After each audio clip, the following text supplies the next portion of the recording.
Welcome back, everyone. Going to the second half here, or second part of 52, I think. Episode. We didn't talk about that in the first hour. Episode 52 of Court of Swords. Going into the second half of the first half of the episode number 52. It does get a little ridiculous.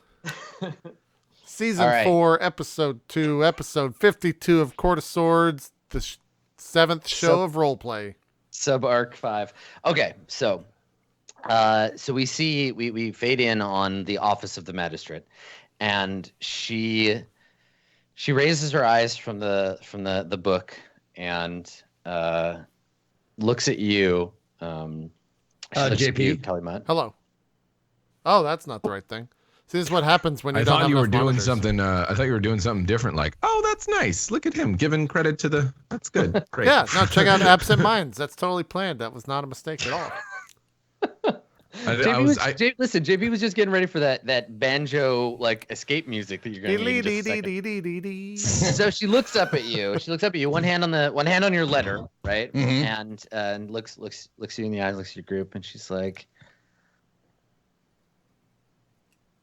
you bring me this documentation to show that you have legal right over this thing. And she looks at Berg. You have come here all the way from the Court of Swords into my neighborhood. You have caused trouble during the Festival of Death, a holy night, because of this. There are bounty hunters in the streets because of this slave, and this is what you bring me.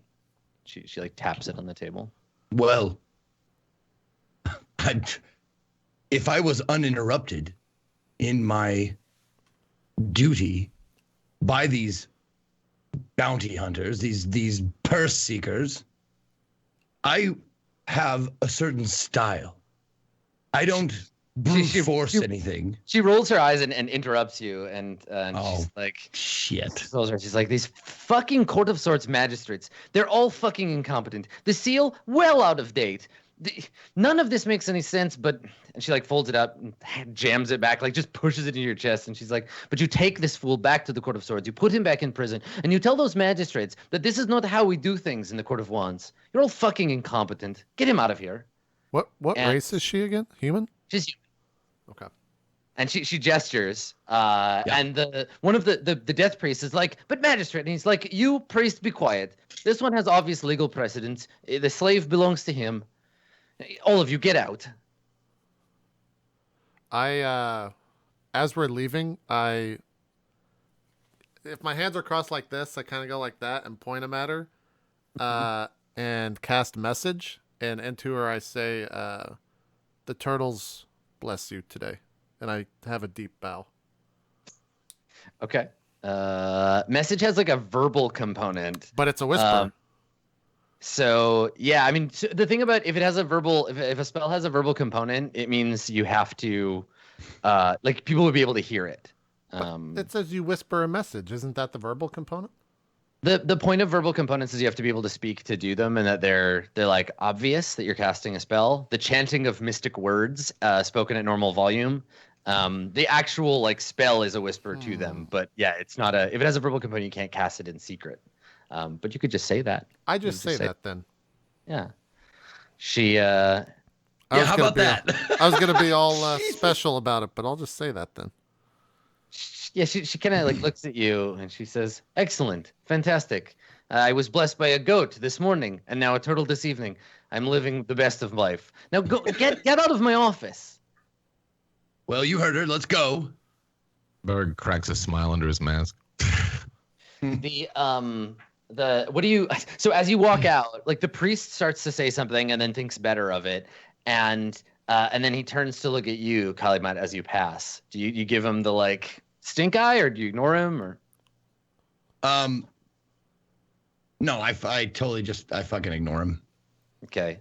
Yeah, he just sneers at you as you go by. Yeah, I know, because I know my cause is right, that I have, the law is on my side, so I don't need to, push in anybody's face.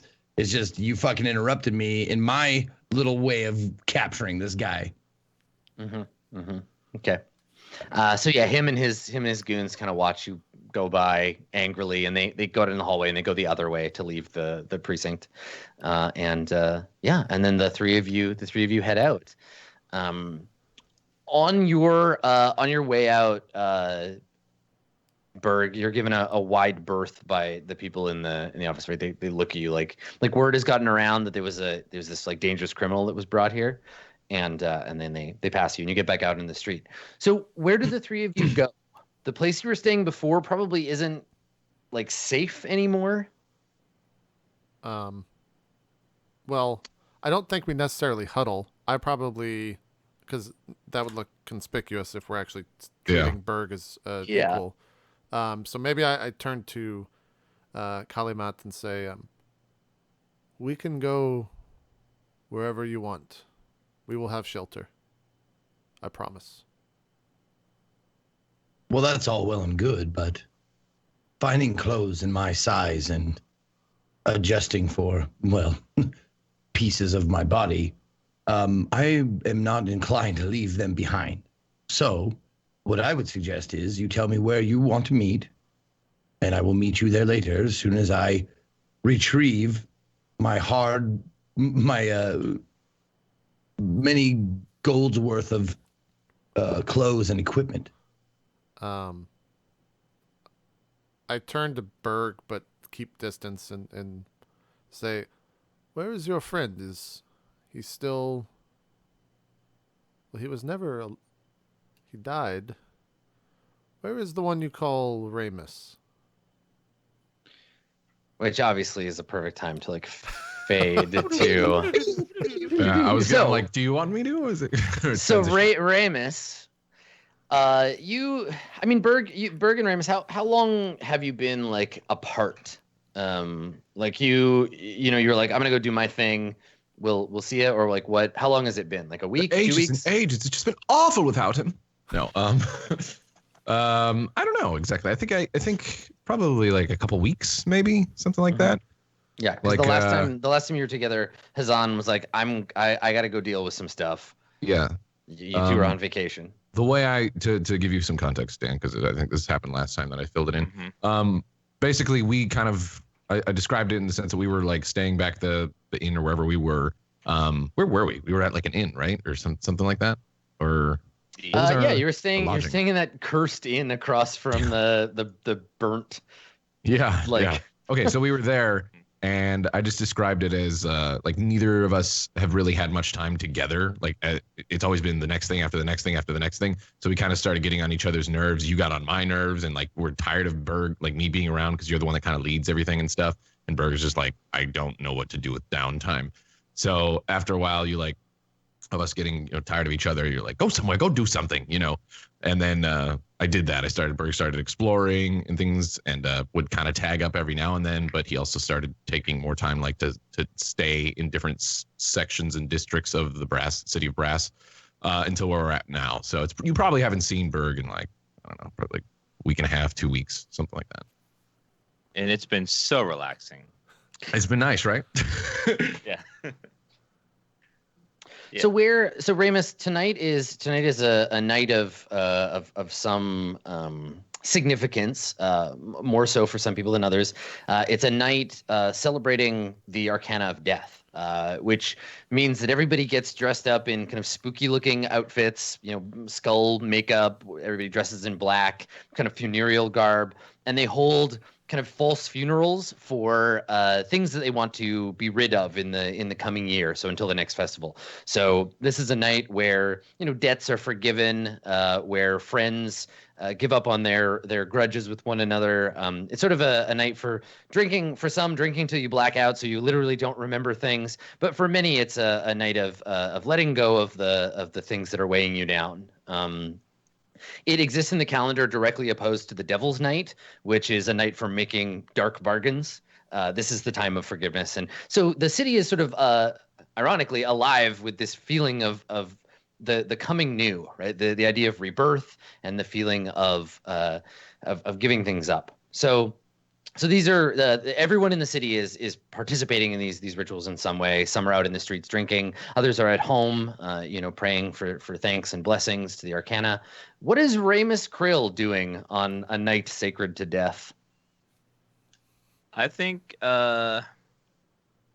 Ramus is he's at a tavern drinking and annoyed at all these people bothering him and interrupting him, and everyone's drunk, and he's just trying to relax and have a good time because he's been spending so much time studying and researching over the past few weeks, different things, and he's just trying to relax. With all these people have to do their stupid religious stuff in front of me and keep bothering me for donations and want prayers, and they want to be blessed, and it's just like leave me alone. I'm just trying to have a drink. Right. Okay. So you found some like dive bar somewhere, hopefully farther away from some of the there's a main temple. There's a temple to death, a great sort of funeral pyre somewhere in the city, and you are the bar that is farthest from there. And so, yeah, you find yourself in one of the kind of like lower neighborhoods of the city, out near the outskirts, and there's still a few people here drinking, enough to bother you certainly, but less than if you had found yourself in the main business of the city. And I think somebody in a long line of somebody, this has been happening to you all night. Somebody comes up to you or comes up to the bar next to you and sits down. They set down a beer in a wooden cup, and the beer spills a little on the table next to you. And it's a human man. He seems to be like a laborer. Maybe he has dark tan skin. He wears like the sort of coveralls of a mason or some other builder. And he sits down. He sets his drink down. And it spills a little, and he looks up at you. And he's like, "My apologies." And he looks down at the puddle, and he looks around, and he can't find a cloth, so he like wipes it with his sleeve. He's like, "Sorry, Father. I guess I've had more than I thought." What do you do? Are you just staring at him? Did you just call me father? He nods. Yeah, yes. Is that not the term? Brother, perhaps. You wear the vestments. Oh, let me guess. You've come because you want to be blessed, or you want to curse somebody that's bothering you, or this or that. All you people just want from me. I just want to sit here and be alone. He laughs and puts his hands up, and he says, "No, by justice tits, I need no more blessings. I've had enough blessings for one night, Father. I wanted a drink and quiet. I thought." He looks at you. He says, "You are not like any priest I have met. Which arcana do you serve?" Let's just say that I serve the arcana as a whole. Not any one in particular. I've jumped around a little, dabbled here and there. He says, "You serve the arcana as a whole. I would have thought you'd serve the arcana as a priest. But if they need holes, that I'm sure is fine as well." He's rabble. God damn it. And he says, I recognize you, Father. I have seen you before." Well, I have done many great things in my time, so you may have heard of me here or there, He's, "I think I must have missed your name the first time we crossed paths." And he just just stares at you, waiting for you to like jump in and introduce yourself. You can call me Krill. Ramus Cornelius Krill. And he kind of leans back and he's like, "Huh, your parents were kind, gifting you with 3 names. I have only one. I am Afzal." And he puts out a calloused hand. Yes. Ramus like taps his hand, set up because he doesn't want to like touch it, just like taps it lightly. Yeah. So he kind of like looks back and he says, "Would you like a drink? You are the kind of priest that is allowed, I think." Oh, yes, I can do many things, and most priests can't. It's great. I like it. He kind of looks at you like that doesn't make any sense, but he nods anyway, a little bleary, and he gestures like to the barkeep to bring over some more drinks. And you have a beer sat in front of you, and he picks one, he picks his up, and he holds it to you like he's a toast, Father, please. Very well. A toast to friends. And and he nods, and he says, "May we be able to tell them from our enemies." And he clunks your glass. He takes a drink and sets it down. And he says to you, I have to be honest with you, Father Krill. I have an ulterior motive for coming and sitting here and speaking with you. Oh, no way. Blow me with a feather. You shocked me. He says, your toast is more appropriate than you know.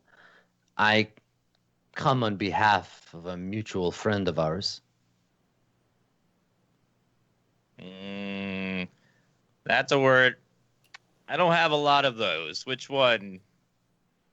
He says, actually he sets, he hands you something. He hands you it's like a clay, like token. We've seen this sigil before, though not in a while, so you might not. Basically, it looks like someone there's a little clay token, smaller than your palm. There's a hole in it where you would run a leather string you could wear around your neck. It looks like someone has pressed the end of a stick or something. There's like triangular shaped indents in the clay. The last time we saw this was on Berg's person. I believe, Berg, you have this token on you.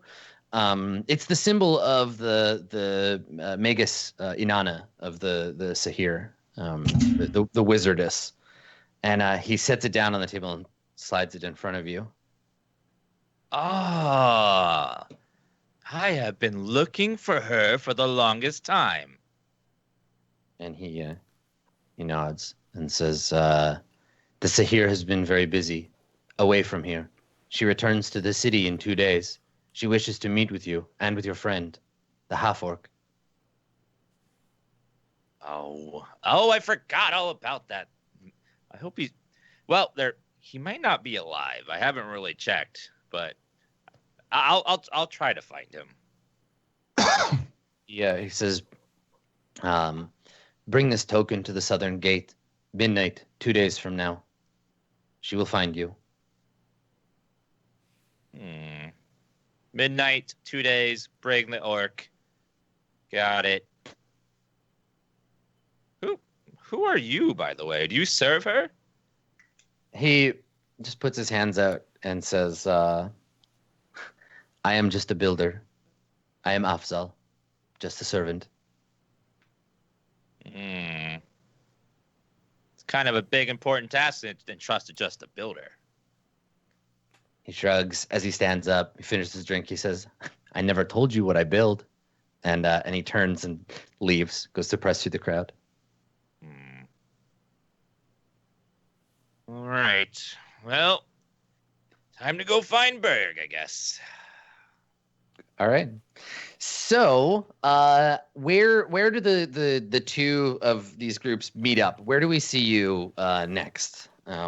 Berg, you and Ramus, I assume, have somewhere where you were like, let's meet up again in this particular time at this or in this place. Where is that? Were you speaking specifically to Berg?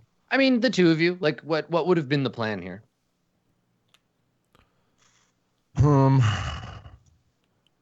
us to meet up. I mean, Berg has you're saying there's a contingency plan before Berg was captured, or what? I mean, I assume as Berg, he's in binds and stuff. So I don't know how take charge Berg would be.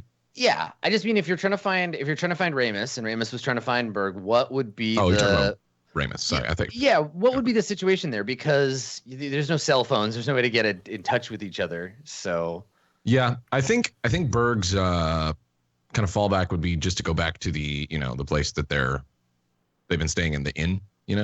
Right, this abandoned right, inn that's in the haunted Berg district. has no fucking idea where Ramus is, just as Ramus has no idea where Berg is. If they really wanted to find each other outside of the inn, it would be asking around and seeing wherever stuff is maybe stirred up. Obviously, it's easier to find Berg in the city than it is Ramus because Berg's stands out a bit more. I mean, the city is like unconscionably huge, so even finding you is difficult. Exactly right. So which works in your favor, but given that, Berg and Ramus would just go back to the inn and eventually, wait it out until one of them came back. Yeah, I think I told Berg to go to the inn, and I would come there eventually to get him, but I didn't tell him when. So he goes there like every day just to check to see if I'm still there.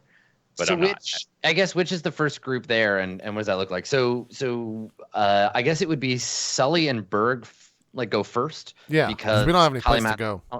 Okay, so let's start with the two of you. Then we'll check in on Calumet, and then we'll get everybody in that inn together. So we see it's still nighttime. It's probably like 2 a.m. now. We're creeping towards dawn.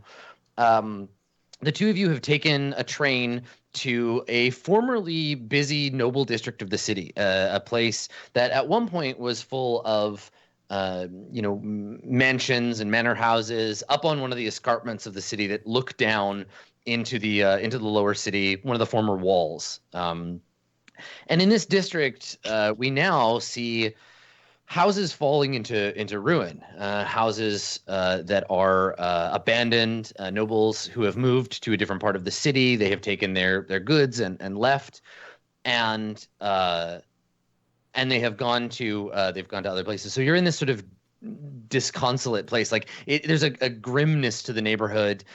There's only occupying this place probably wild dogs and the occasional human equivalent, right? People who have come into this district from nearby and who are squatting in some of these empty houses.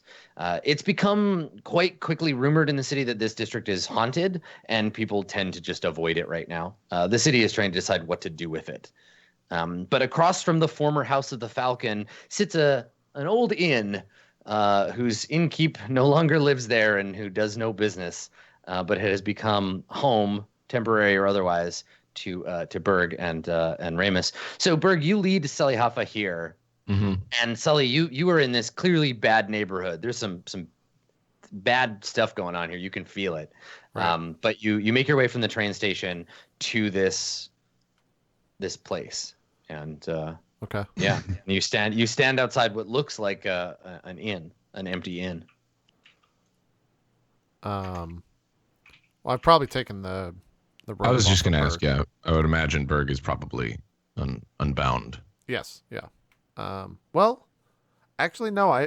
You probably still have him bound, and maybe as we're traveling, I apologize to you for having kept them on. But if anyone sees us and wonders why you're not bound, then we'll probably raise flags. Then it makes sense, yeah. Then to just keep them on until going into the inn. Yeah.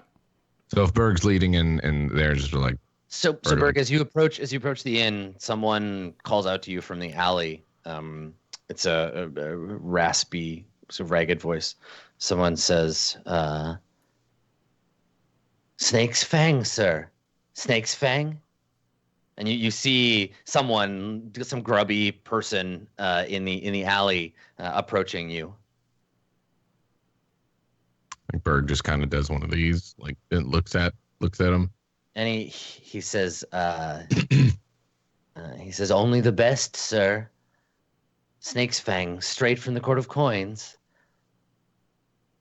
Do I know what this drug is? You could make a roll, yeah. You mean it's not actual Snake's Fang? It's not. Hey, you want to get high? I think History, Arcana, Investigation. I think my good ones. Yeah, I think it would be an intelligence check with an alchemy kit, but I think medicine would also apply. Okay, I will take medicine. Or can I just do a flat intelligence? Intelligence would be knowing things about it. Medicine would be recognizing the name and what its uses are. Intelligence would be if you got a chance to look at it and figure out what it was made out of. Right. God, medicine. damn, 7. Okay, the name maybe sounds familiar, but you can't. Yeah, you can't recall any details. If you get your hands on some of it, you could probably figure it out what it is, where it's from. I turn to Berg and say, Is this a friend of yours? No. And he smiles and he says, "It's death's night, sir. All crimes forgiven." And he just like kind of gestures. He's missing a bunch of teeth, and he grins up at you from the darkness. As he says that, Only a piece of gold. All crimes forgiven. And he grins and he nods. Besides, no city guard, no Aharisa in this neighborhood. Then it won't matter much if my friend strikes you down. And he kind of like bows his head and says, "No need, sir. I haven't the gold nor the fangs upon me. Not one to rob. Besides, you have friends. I have friends too." And you see his eyes, like he glances across the alley, and you can see someone leaned against a wall, kind of tough-looking woman with like tattoos down one side of her face, picking her fingers with a knife.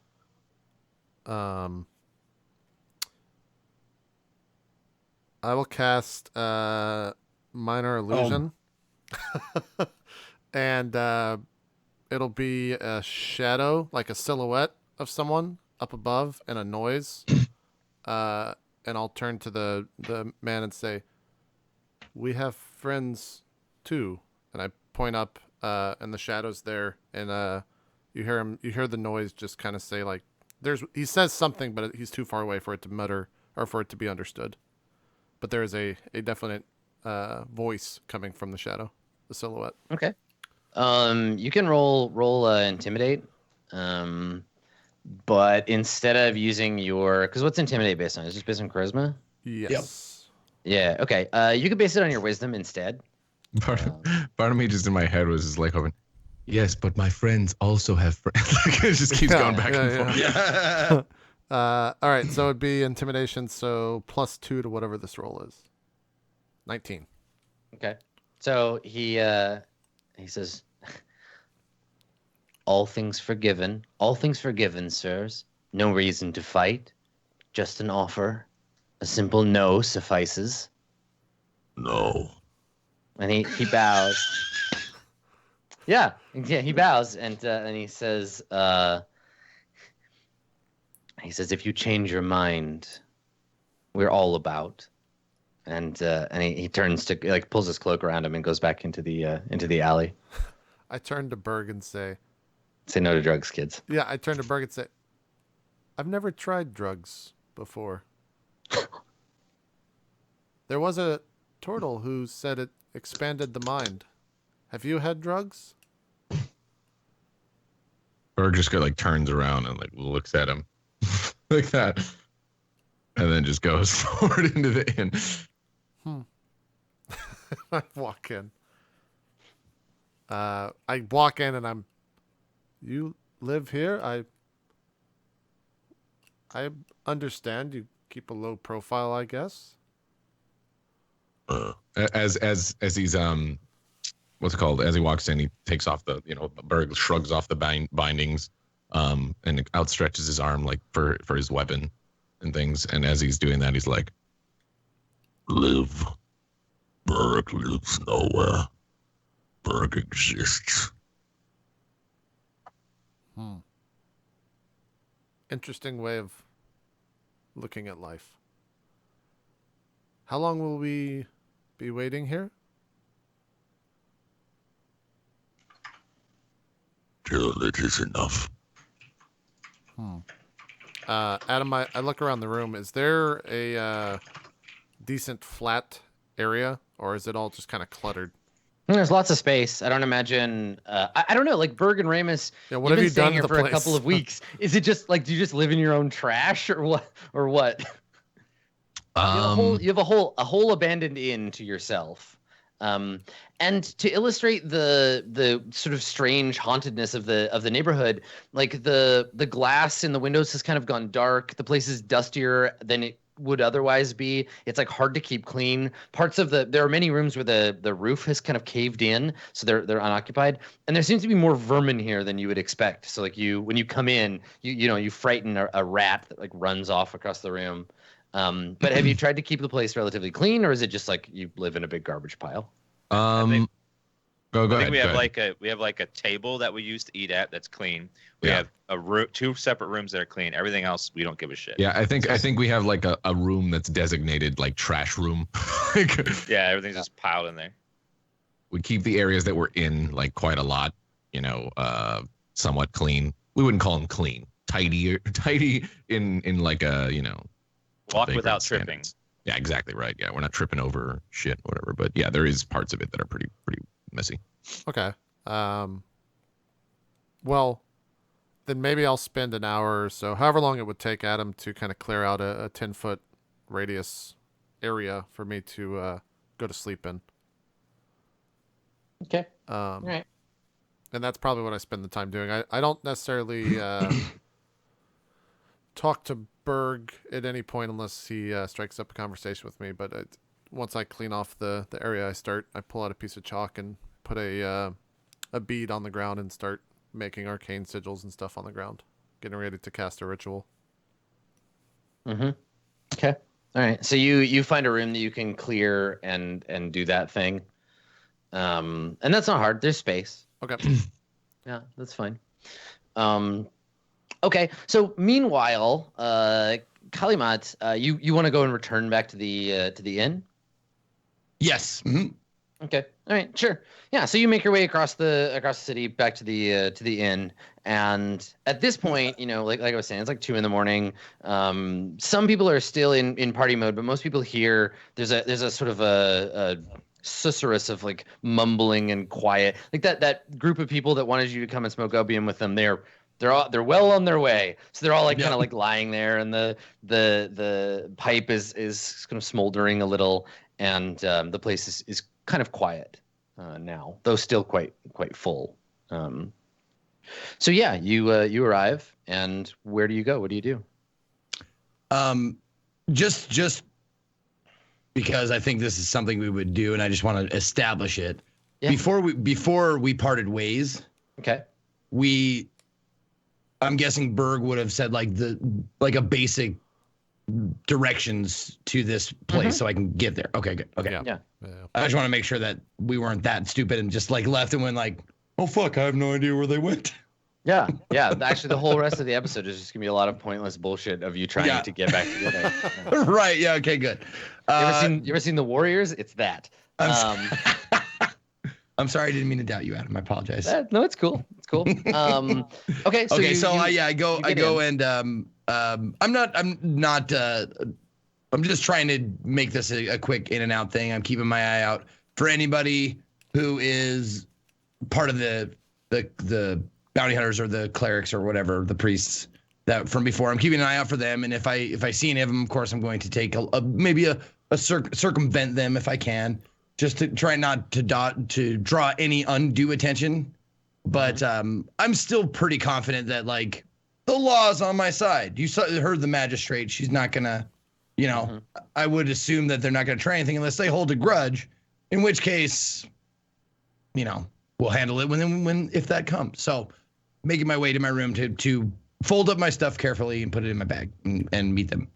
Okay. All right. Yep. So while you're doing that, you hear footsteps outside in the hallway, and then again the on your door. Who is it? It's Ebrick, friend.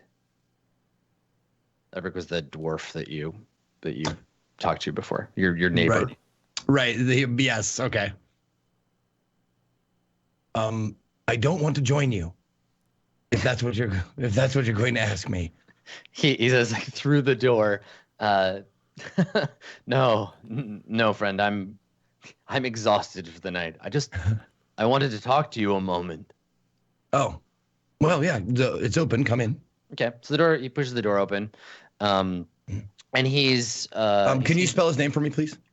Yeah. It's. I think I wrote it as Ebrik. Cool. Yeah, so he pushes the door open, and he's dressed more than he was before. He's wearing like a shirt and trousers and boots now, and he's got a long wooden pipe that he's holding on to, and he doesn't. You don't actually see him like smoking from it. It seems to be out, but he gestures with it while he talks. He's got his hair. It's been like combed and kind of braided out of the way now because it was kind of like a frazzly mess before. And he so he comes in and he sees you, and you're like packing. Yeah, I'm folding up shirts like very, deliberately to make sure, Yeah. So he looks at it and he says, "You're leaving?" Yes, unfortunately, my friend, I have been called away. Duty, Now, are you going to share that pipe, or are you going to smoke that all by yourself? And he looks at it as if just realizing it was in his hand, and he says, "Oh, of course." And I think he walks over. Maybe you've got a candle on the bedside table, something to light the room, and he lights it and takes a drag and gets it going, and hands it to you, and he says, "Your sudden disappearance doesn't have anything to do with those guards that were asking around earlier, the ones I saw you with." Well, if I were to say yes, or if I were to say no, the next question would be to inquire why you are wondering. So let's have the second question first. And he chuckles and he says, "Well, it's just dwarven curiosity. I saw you with that half orc, and trouble begets trouble. I wanted to know if you were in any." Oh. No, I am not. All it took was one simple trip to the magistrate, and it was all sorted out.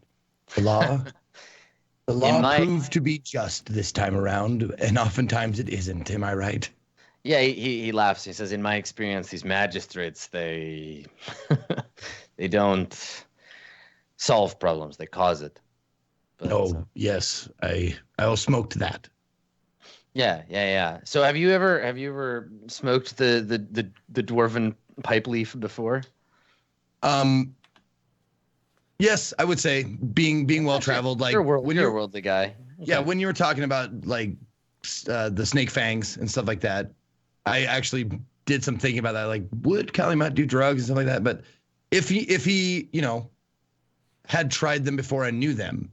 Well, so there's a thing to remember too, that in a fantasy medieval setting, we don't necessarily follow the same kind of puritanical baseline that a modern audience might have in mind, right? Like there isn't this like crackdown on drugs. Like no one gives a fuck. There's no like illegal drugs in the city of Brass. There's just stuff there's just stuff that'll fuck up your brain, and people aren't like we don't differentiate as aggressively as a modern audience might. I treat it like.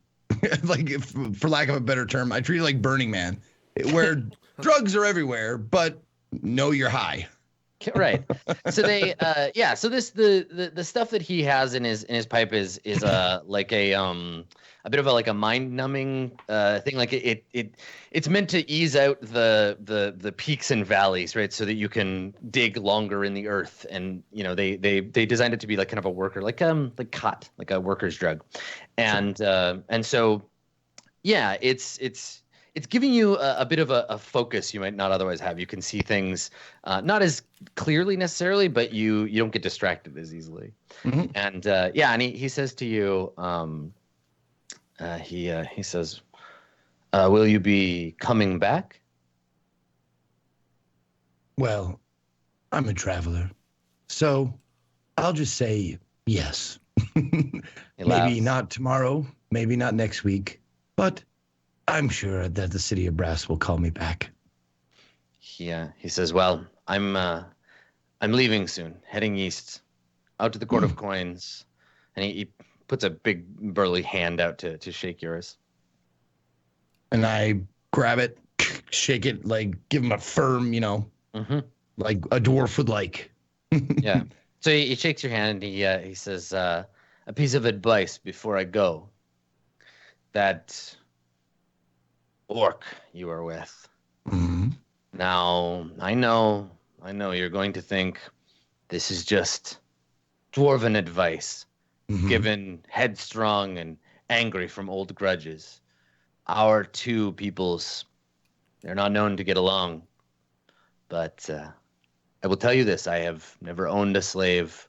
I do not think that it is right. The crimes of the past, they're long behind us, but I have not known one of his sort who did not bring trouble with them. Watch yourself around that one. What you described, my friend, sounds like an adventure.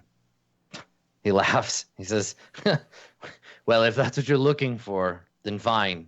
Make him your wife for all I care. And he says, the only adventures I want to have are in my bed with many beautiful creatures. But for now, he like yawns. He's like, I think it's time for this old dwarf to go to bed. Before you go, yeah, and I don't know if I need to make a sleight of hand for this, but like I'm going to do like kind of a magic trick where I distract him with one hand, and then I'm going to pull out a card. Okay. With, just like seemingly out of nowhere. Okay. Yeah. Okay. I don't think you need to roll for it. I don't think there's anything interesting that would happen if you fail. So okay. Yeah. Okay. So like a card appears in your hands. Yep. So I go, and it's the Lovers, and I hand it to him. Okay. May you find luck. Yeah, he looks at the card for a moment and he rubs his beard and he says, you know, this one was always my favorite. And do you know why? I could guess, but I won't. Yeah, he holds it up and he's like, there's tits on it. Now you share a hearty laugh with him. Of course. He tucks it into his pocket and he pats it and he says, I'll keep it close to mine. And he says, but not fair of me to take something from you without something in return. And you're holding his pipe, and he points at it and he says, you hold on to that.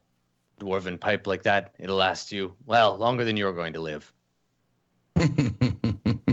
I will care for it with the utmost grace. Thank you, my friend. And he I think he clasps your wrist and gives you another handshake, and he turns. And he leaves. You finish packing. As the door closes, I kind of not shout but say loudly through the door, and keep it down in there. Awesome. Okay. So yeah, he heads out, and and you finish your packing, and we fade out from there. I think Ramus, you probably get back to the inn before Kalimat arrives. So it's about like 3 a.m. now. And Berg and Sully, what are you doing in the moments before we say like Ramus shows up? If we got there at 2, I'm probably right around getting ready to finish the ritual that I was starting, that I cleaned up for. Right, because are you gonna cast a spell? Yeah. Okay, yeah, and so rituals only take 10 minutes, so you would have had time to prepare. Let's do that then. What was the thing that you did? I'm casting Tiny Hut inside the house. Okay, sure. All right. So what does that look like? I just spend a lot of time drawing different arcane symbology on the ground with a pearl inside. And then step back towards the door and close my eyes for a long while, imagining everything, almost every inch of what's inside, kind of designing it in my mind before it's projected into this plane. And then my eyes just open and it exists. I don't know what that looks like in terms of when it pops into this plane, because my eyes are never open for that. I just know that when I finish the chantings and the thinking about it, it's there. Okay, sure. So it's a dome. Is it shaped like? I guess the immediate assumption would be shaped like a turtle shell, but is it shaped more like one of campy. Yeah, right. So let's go with something a little less predictable. Does it look like one of the like dome cities from your childhood, like from the city you come from? Or does it look like something else? Like or is it just like a geometric shape? I think it changes. It changes on what I would think is appropriate for the situation. So, Berg, if there was ever a house that you lived in over the course of the past 10 years that would have significance to you, that's what it looks like on the outside. A building or anything like that that you would know is what kind of shows up. Rather miniature in size or like a version of it. But that's what appears inside. So maybe it's even this house or this inn. It's just like a smaller version of the inn, if you can't think of anything that would be appropriate. You could. I think it wouldn't be just the inn. It'd probably be.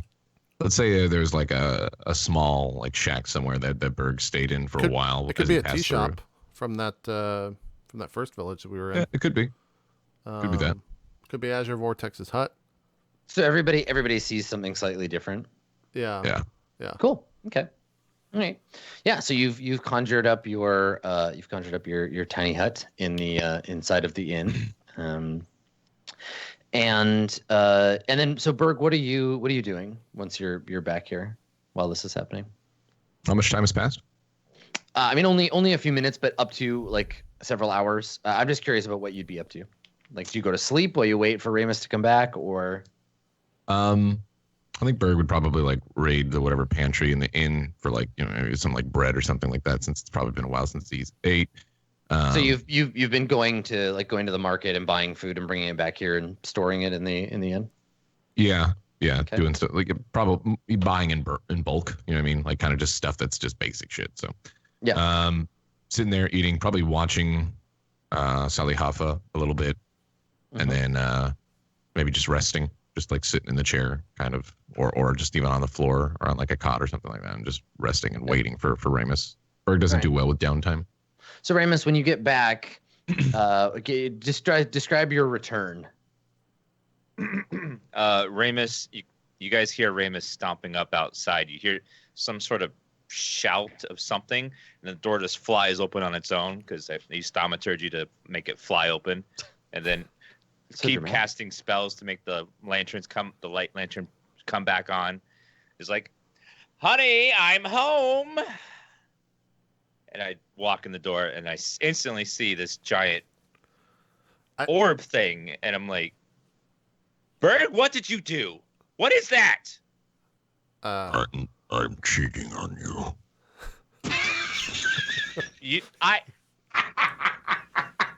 Berg, that hurts. When Berg finishes when you finish your statement, Berg, that hurts, you hear chalk hit the ground to your right, and you probably turn and notice a big, I guess I should describe it again, 475 pounds, 6 foot 2 inch turtle, just standing there, and my mouth is just kind of wide open, staring right at you. Berg, what did I say about pets? You cannot have them in the house. He is not a pet.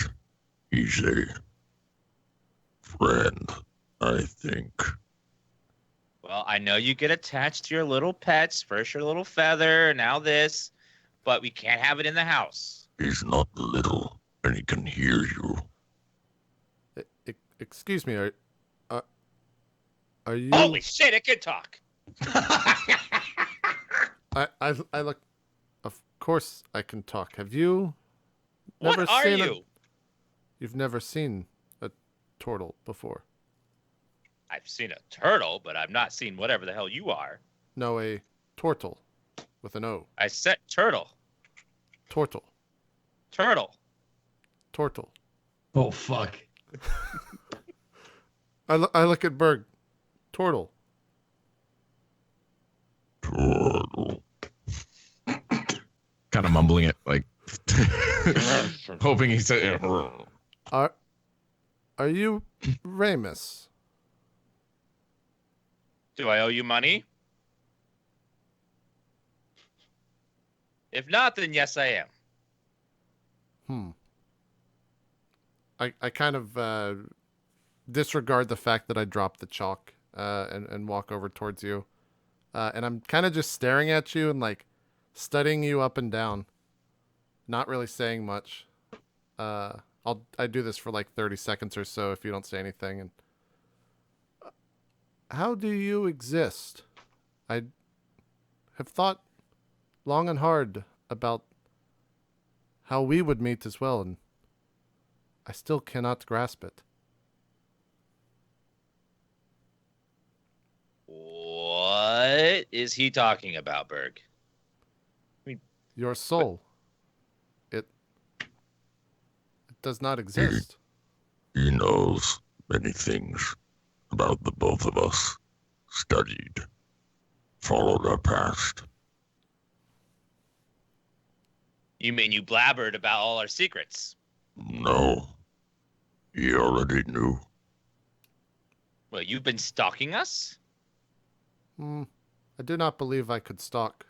And I kind of put one foot up and then put it down. I'm too loud. Oh, slow. I'm not a stalker. Why are you here? Well, we saved Berg today, you see. But from what? Many things. There were bounty hunters. Other things. Bounty hunters. From who hired them? I put my hands up. The people that hire bounty hunters. I do not know. It must be Kukrit. That bastard! They were helpful. Adam, would I have met Kukrit a long time ago? No, I don't think Okay. you've ever personally right. met him. Would I think that would be in his nature to send out people after Berg this late in his life and this late after all the events? I mean, you know that there is a bounty. There has been like a 10-year open bounty or whatever since the day y'all disappeared from the Shulin Valley. There's been a bounty open for Berg. So there's been a bounty on his head for several years now. It has not gone away. In fact, it has become quite the prized bounty amongst those who hunt such a thing. After all these years, that old man is still hunting you? Yes. Well, he is quite the interesting man. Do you not believe so? He's a spiteful little shrew, and I will crush him under my heel one day. I look at Berg and look back. I was referring to Berg. Oh. Well, he's a prettier shrew. There's one more joining us. You seem to want to know what is going to happen. The Dragonborn will be here soon. The Dovahkiin. I turned to Berg and I do not know that word. Oh, it's a religious term. Don't worry about it. Well, he will be here soon. He does not wish to harm you. You'll like him, Remus. A smooth talker like you. Oh, someone I can parlay with? Oh, it's been so long since I've had an intellectual I could converse with. He's nicer, though. He does not talk down as much as you, though. I am the nicest, most holy man ever. How dare you judge me after 2 seconds of looking at me like that? Sir, you have neglected my race several times in the past 30 seconds. It is his way. I thought you were a turtle.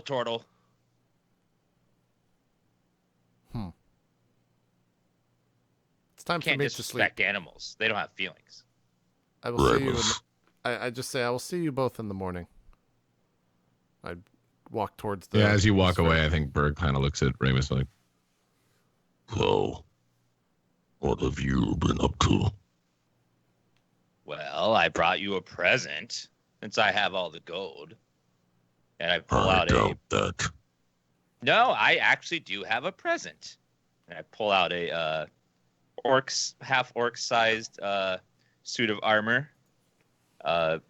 Whatever the cheapest heavy armor is for you.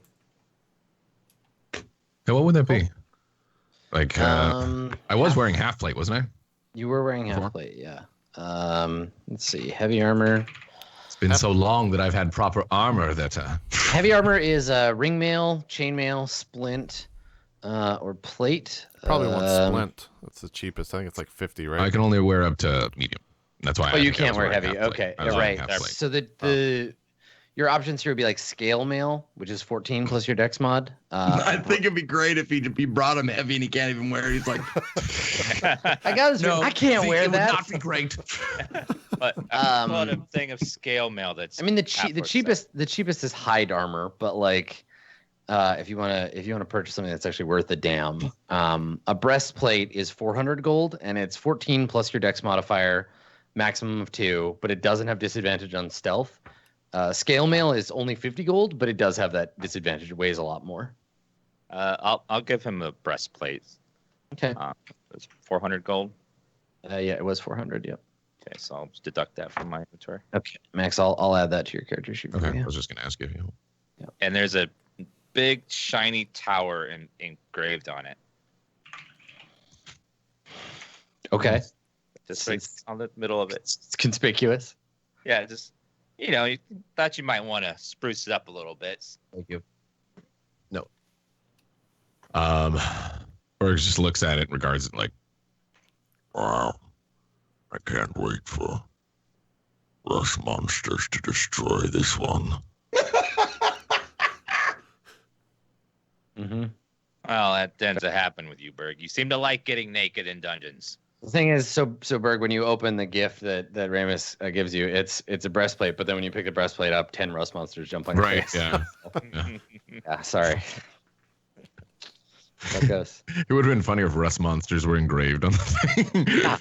Yeah, he got you a pet rust monster.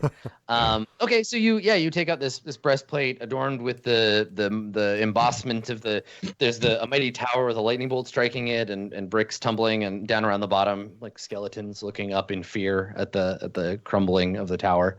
You can see yourself kind of reflected in the polished steel of its surface. And maybe that's where we take our break. So Calumet, you'll arrive at the next bit, but we just see this distorted shot of Berg's face, the mask hanging around your neck, and your reflection in the tower's surface. Cool. And then we fade out to break.